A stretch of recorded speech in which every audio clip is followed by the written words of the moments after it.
Well, welcome back to the second half.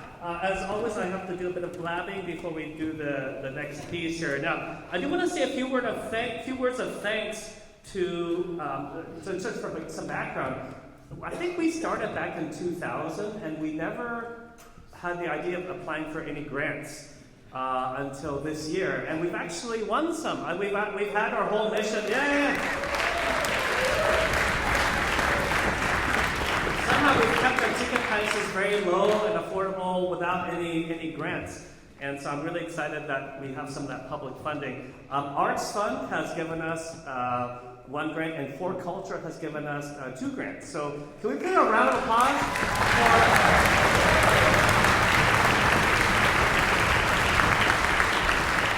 And I really should thank you, because there's I think a 0.1 sales tax increase that you're all paying for, that is funding some of that. So, really appreciate your willingness to vote for that initiative. Actually makes a big difference for us.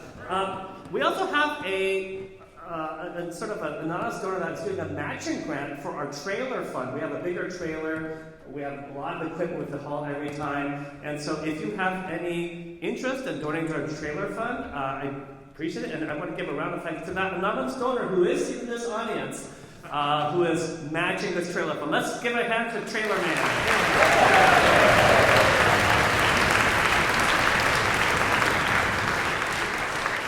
In terms of the back end to make all the operations work, I'd like to give a warm thanks to our board and volunteers who are standing very conspicuously in the corners there.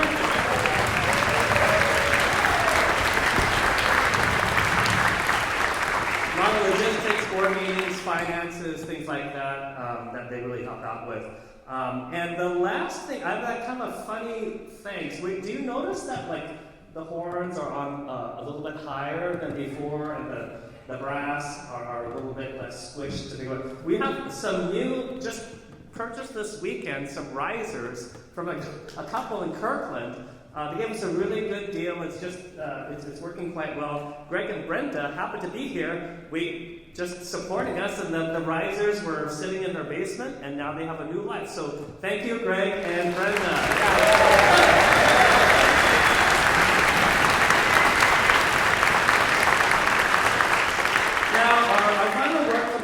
Concert is Dvořák's New World Symphony. Now, Dvořák actually spent several years in the United States teaching, and he really was enamored by some of the native and African American themes that he heard. And so this piece he composed really in the style of those thematic elements. And I want to talk through just a few things to listen for in each of the movements. Now, in the first movement, you'll notice there's a lot of these sort of folk-sounding themes. It's not the chaotic milieu that we had in the first movement. It's very, very hummable. In fact, one of my challenges, I have a hard time not humming during this piece. And so I need to, because there's these microphones for recording. If I hum too loud, it will be in the recording. So my challenge for this piece is not to hum too much.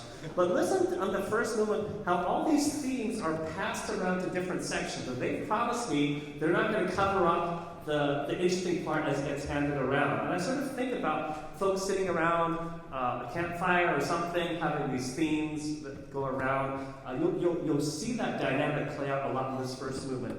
The second movement is a slow movement and has perhaps the most famous English horn solo in the repertoire. If you say English horn solo and... what? No pressure. No pressure. Oh, sorry. Yeah, because the English horn, everyone thinks goes to this movement. And it's just a really slow, luscious movement. In fact, I had a little bit of a headbutting because she was taking it so slow and milking it. I said, we can't get too slow. And so she's agreed, she'll do a little bit more pace, but she's like, but it's so low, it only happens once every few years. So, just so you know, this is a special moment for the English horn player. The third movement, it's a fast sort of trio movement. And you'll hear a lot of what I call hemiolas. Not I call it, it's actually the official musical term. It's the official music. And what it is da da da da da da da da da da da, where the notes are sort of changing opposite of the major beat. And so listen to these different hemiolas as they get sort of juxtaposed across the instruments, and see if we're doing it on time and correctly. So hopefully, I think the orchestra should be able to do that. But the last movement starts with. That was kind of mean. Sorry. Sometimes I just say what's on my mind, and it's not funny if it comes out cruel. Sorry about that. Speaking of cruel, the last movement actually starts with the theme you heard from Jaws. You ever know Jaws? Yeah, so that's actually where Dvořák got this theme. We really like that movie a lot. So watch that. So hope you enjoyed Dvořák Symphony 9 from the New World. By the way, I have to say, I heard a lot of taxi horn honking, so that's really exciting. Those of you who honk, it's actually not as easy as it looks, right? Those of you who honk, if you honk too slowly, right? So it's actually a skill. So anyway, here's Dvořák.